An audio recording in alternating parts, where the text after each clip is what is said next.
Hello friends, இன்றைக்கி நம்ம என்ன பார்க்க போகிறோன்னா சின்னதாக ஒரு க்ளீனிங் வீடியோ பார்க்க போகிறோம். இது வந்து நம்ம குக்கரோட கேஸ் கட் இருக்குல்ல விசிலு, நம்ம காய்கறி நறுக்கிற கட்டரு, இதெல்லாம் எப்படி க்ளீன் பண்ணுறது அப்படிங்கிறத நம்ம இந்த வீடியோவில் பார்க்க போகிறோம். வாங்க.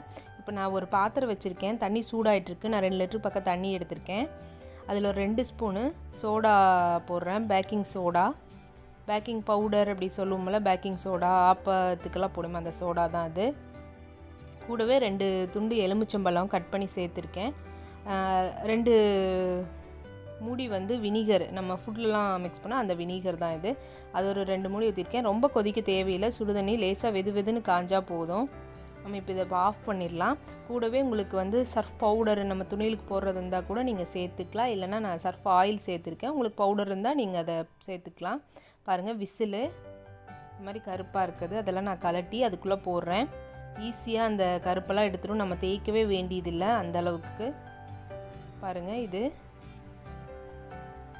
கேஸ்கட் எல்லாமே ஈஸியாக க்ளீன் பண்ணிடும். அதில் இருக்கிற கருப்பு என்ன நம்ம க்ளீன் பண்ணாலும் பார்த்திங்கன்னா கேஸ்கட்லேயெல்லாம் சின்னதாக கழுப்பாக சின்ன பாசம் பிடிச்ச மாதிரி இருக்கும்.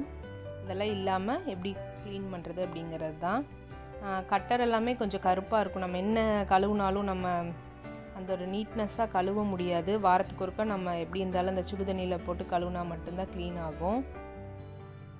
பாருங்கள், இந்த மாதிரி இது ஒரு 10 to 15 மினிட்ஸ் ஊறட்டும், ரொம்ப நேரம் ஊற தேவையில்லை. பாருங்கள், இப்போ வச்சதையுமே அந்த நேரம் பளீர்னு ஆயிடுச்சு.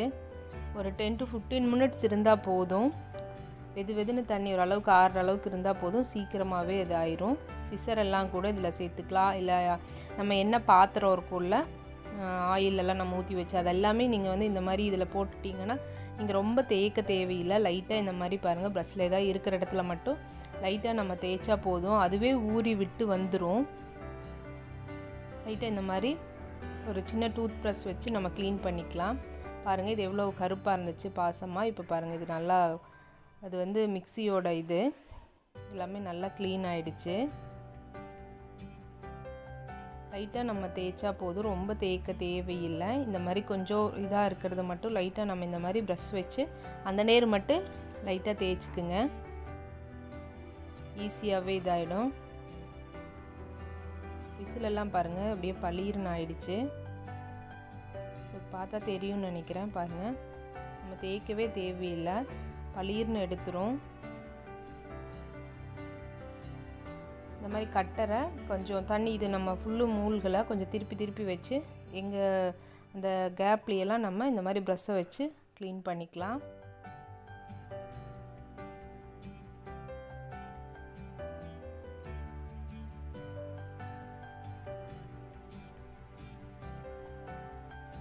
நம்மளுக்கு ஈஸியாக வேலை முடிஞ்சிடும், ரொம்ப நேரம் எடுத்துக்காது, ரொம்ப நேரம் நம்ம தேய்க்கவும் தேவையில்லை.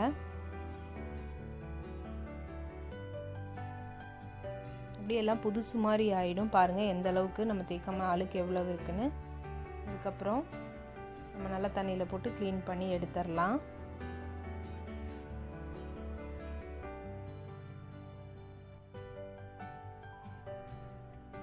பாருங்கள் எப்படி ஆயிடுச்சுன்னு. நமக்கு சீக்கிரமாகவே வேலை முடிஞ்சிடும், ரொம்ப நேரம் எடுத்துக்காது.